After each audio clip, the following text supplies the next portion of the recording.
అదే RTV app వార్తల్ని క్షణాల్లో చదివే అవకాశం ఉంటుంది. ఒక న్యూస్ పేపర్, ఒక టెలివిజన్ ఛానల్ మీ చేతుల్లో ఎప్పుడూ ఉంటాయి.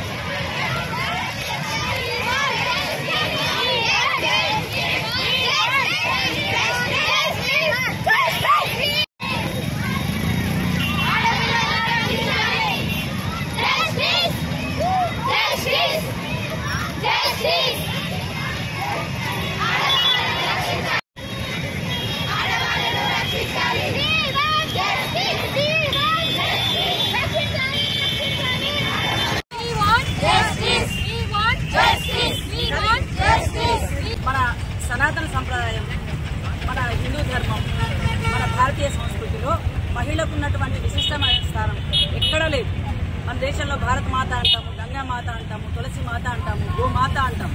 అంటే ఇంతటి విశిష్టమైన స్థానం ప్రపంచంలో ఎవరికీ లేదు. ఇలాంటి ఈ విశిష్టమైనటువంటి స్థానం ఉన్నటువంటి మన దేశంలో ఇలా ఒక స్త్రీకి అన్యాయం జరగడం, అందరూ కూడా ఇక్కడ పార్టీలు, కులాలు, మతాలు ఏది అవసరం లేదు. ఒక స్త్రీకి అన్యాయం జరుగుతుంటే ప్రతి ఒక్కరు కూడా తమ గళం తీసి వ్యతిరేకతను, నిరసనను తెలియజేయాలి. ఇప్పుడు ప్రాణం పోసి డాక్టర్, అలాంటి ఆమెకి ఉన్న చోటనే రక్షణ లేదు. ఎక్కడో రోడ్డు మీద జరిగింది, ఏదో అడవిలో జరిగింది, తెరవని చోటు జరిగింది కాదు. ఆమె పనిచేస్తున్నటువంటి చోటే నిరంతరంగా పనిచేసి ఎక్కడైతే రక్షణ ఉంటుంది అని అనుకుంటామో అక్కడే రక్షణ లేకుండా పోయింది. అంటే ఆ విధంగా ఆ అమ్మాయికి అన్యాయం జరగడం చాలా బాధ అనిపిస్తుంది. ఇవాళ అమ్మాయికి జరిగింది, రేపు ఇంకెక్కడైనా జరగవచ్చు. అంటే ఇలాంటివి ఖండించాలి తప్పనిసరిగా ప్రతి ఒక్క మహిళ, ఈవెన్ పురుషులు కూడా. అంటే పురుషుల్లో కూడా తప్పనిసరిగా ఒక మహిళకే అణుకువ సంస్కృతి, ధర్మం ఇవన్నీ కాదు, పురుషులకు కూడా ఉండాలి. అవి కూడా చిన్నప్పటి నుంచి తల్లి నేర్పించాలి. కూతుర్ని ఒకలాగా కొడుకుని ఒకలాగా చూడొద్దు. కూతురి పని కొడుకుని చేయమని అనొద్దు. వాడికి కూడా బాధ్యత తెలవాలా. ఒక చెల్లిని ఎలా చూడాలి, ఒక తల్లిని ఎలా చూడాలి, ఒక భార్యని ఎలా చూడాలి, ఒక స్నేహితురాలను ఎలా చూడాలి, పని స్థలంలో ఎలా ఉండాలి, ఇలాంటి విషయాలు చాలా తప్పనిసరిగా ప్రతి మగవాడికి తెలవాలి. ఈ సంఘటన విన్నప్పుడు, చూసినప్పుడు ఎంత అంటే విపరీతమైనటువంటి బాధేస్తుంది. అసలు కళ్ళల్లో నీళ్ళు కూడా ఆగట్లేదు. అంటే అలాంటి పరిస్థితి ఉంది. ఇప్పుడు ఇంతమంది, రేపు సృష్టికి మూలం స్త్రీ, మనం స్త్రీని కాపాడుకోవాలి. అలాంటి చోట ఇక్కడ ప్రతి ఒక్కరు కూడా ఎలాంటి రకరకాల వ్యవస్థలలో నుంచి ఉన్న వాళ్ళు కూడా ప్రతి ఒక్కరు ఖండించాలి.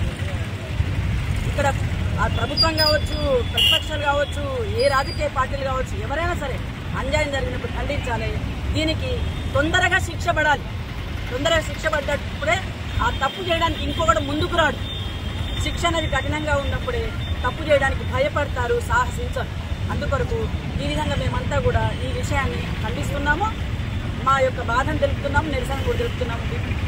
వెంటనే యాక్షన్ తీసుకోవాలని, ఎవరైతే శిక్షార్హులు ఉన్నారో వాళ్ళు శిక్ష కూడా గురి కావాలని, ఆ శిక్షను చూసి ఇంకొకరు తప్పు చేయొద్దు, అలాంటి శిక్ష వేయాలి.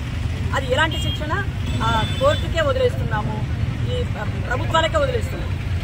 శిక్షణ ఉన్నటువంటి చోటే ఆ ప్రభుత్వమే వాళ్ళకి సహకరించడం లేదు. మనం వార్తలు వింటున్నాము, social media, print media, electronic media అన్నిట్లో వింటున్నాము. అక్కడే సహకరిస్తాం లేదు. సహకరించకుంటే ఎట్లా?